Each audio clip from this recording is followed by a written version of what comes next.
سر میرا کوشچن جو ابھی آپ نے اپنی بریفنگ میں جنرل فیض حمید کے بارے میں بتایا کہ ان کی جس طرح سے بھی ایک قانونی طور پر ان کے ساتھ جو فیس کیا جا رہا ہے وہ کر رہے ہیں. میرا اس سے کوشچن ریلیٹڈ یہ ہے کہ جب جنرل فیض حمید کو ڈی جی آئی بنایا گیا تھا تو ان سے پہلے جنرل نوید مختار تھے, پھر جنرل باجوہ کا بھی ایک اہم عہدے پر آ کر فائز ہوئے. تو آپ نہیں یہ سمجھتے کہ جب جنرل فیض حمید کو لایا جا رہا تھا تو ان کے اندازہ نہیں تھا کہ وہ اس طرح سے ایک سیاسی جماعت کے ساتھ جا کے سمپتھیز لیں گے, ان کے ساتھ ان کے قریب جا کر ان کو بہت زیادہ ان کو فیور کریں گے؟ تو آپ کیا سمجھتے ہیں کہ ان کے جو یہاں تک لانے پر, اس عہدے تک لانے پر, ان دونوں شخصیات کے کردار کو آپ کس نظر سے دیکھتے ہیں, جیسے جنرل باجوہ صاحب ہیں اور جنرل نوید مختار صاحب ہیں؟ دیکھیں, یہ آئی ایس آئی کا جو ڈائریکٹ باس ہوتا ہے وہ کون ہوتا ہے؟ پرائم منسٹر ہوتا ہے. تو آپ نے اس وقت کے وزیر اعظم کا تو ذکر نہیں کیا. پوائنٹ از کہ یہ جو اپنا, میں پہلے بھی کہہ چکا ہوں کہ جو ہمارا جو احتساب کا عمل ہے نا, وہ بالکل شفاف ہے, سخت ہے, کڑا ہے, but it does not work on allegations.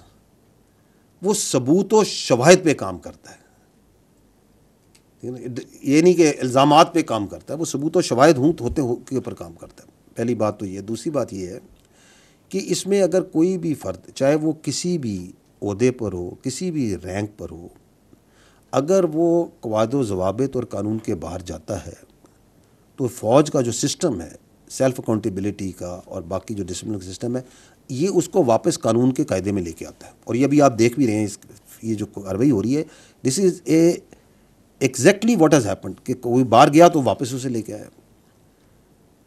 یہ جو اپنا اس پرٹیکولر کیس کے اندر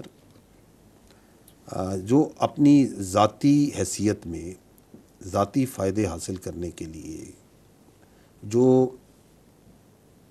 کام کیے گئے, ان کے جو ثبوت اور شواہد ہیں وہ آپ کی جو انکوائری ہے اس کے سامنے ہے.